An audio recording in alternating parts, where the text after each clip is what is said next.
American Frog Day is an annual event celebrating the captive breeding, study, and conservation of amphibians, with a particular focus on poison dart frogs, Dendrobatidae family, native to Central and South America. It serves as a gathering for hobbyists, scientists, breeders, and conservationists to exchange knowledge, share experiences, purchase frogs and supplies, and raise funds for habitat protection and research efforts. The event emphasizes ethical captive breeding to reduce pressure on wild populations and promotes education about amphibian husbandry and environmental threats like habitat loss and pollution. Hosted by the Powells for about a decade before opening to other organizers in 2005, coordinated by Jeremy Mott.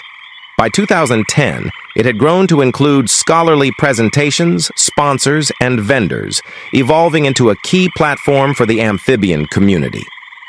2025. Event details.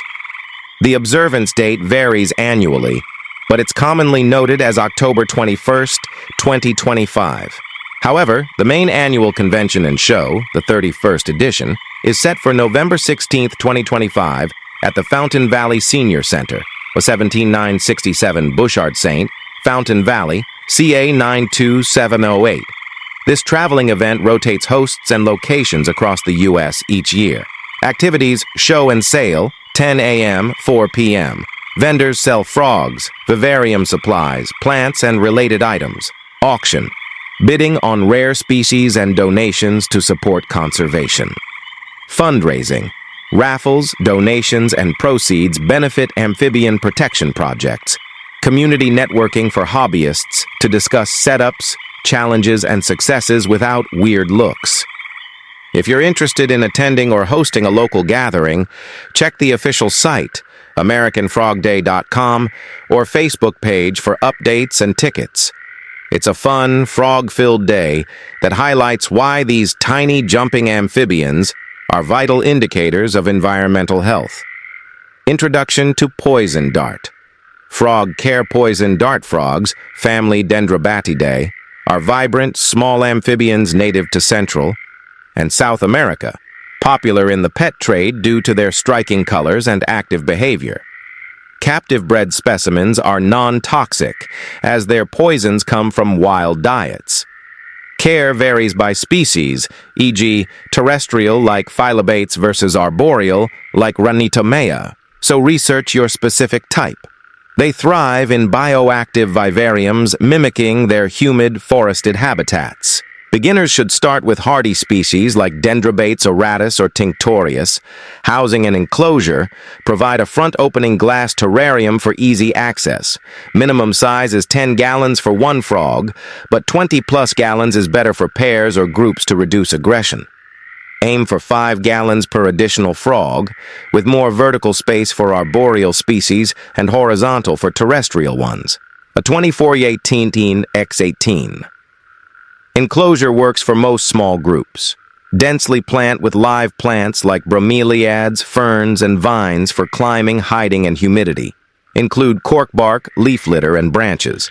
House in stable, sexed groups to avoid territorial fights. Do not mix species or localities to prevent hybridization. Juveniles start in small plastic tubs with moss for quarantine.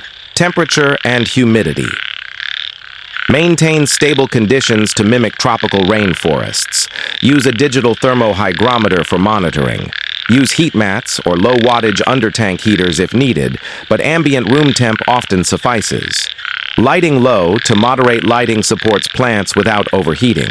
A 2055W fluorescent or LED grow light, e.g., full spectrum, for 10 to 12 hours daily promotes plant health and frog activity. UVB is optional. Supplement diet with D3 instead.